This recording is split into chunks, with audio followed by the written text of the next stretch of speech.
You've teamed up with Amnesty International. This is being called viral activism. But talk to me about the ongoing, the long-term strategy.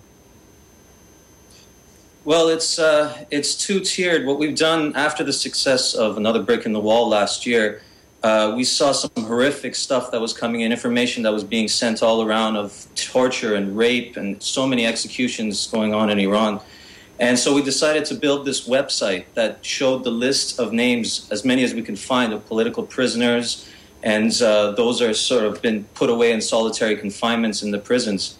And we decided to really rally people all over the world to use the internet and social media to sort of point their cameras at themselves and use this refrain, "Hey Ayatollah, leave those kids alone." Or right now with what we're seeing in the Arab Spring, they can also do, you know, "Hey Gaddafi, leave those kids alone. Hey Saleh, leave those kids alone." So we're trying to bring the international community in on what is, you know, some incredibly important unfolding events that are going on in the Middle East. And it also keeps it on people's minds. They're on these social networking sites. They're sharing these messages. I know you guys are both musicians. How did you get Roger Waters of Pink Floyd fame to help you out and actually participate in the video clip that we've just seen? Well, it all started actually about a year and a half ago when we decided to do Another Brick in the Wall and change the words from "Hey teacher, leave those kids alone" to "Hey Ayatollah, leave those kids alone."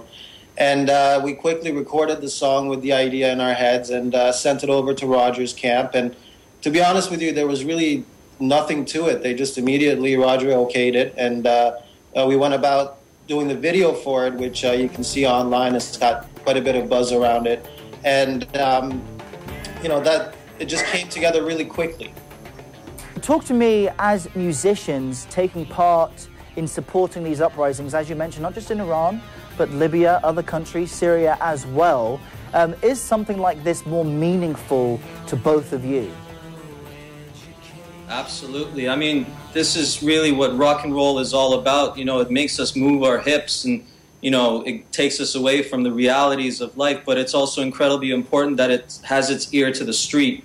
And when you have unfolding events like this where you see awe-inspiring uprisings of youth taking it upon their shoulders to stand up against such brutal force, we can't see anything more fitting for rock and roll to be a part of than to support these revolutions and to spread the word out there. And right now in the music industry, you know, we find a lot of those that are leading in the music industry, you know, word coming out of them performing private concerts for these tyrants and dictators. And that's just a mind-boggling thought. So for us, it's all about reinstating the fact that this is melodic and revolutionary rock and roll and bringing that back into the forefront where it should be.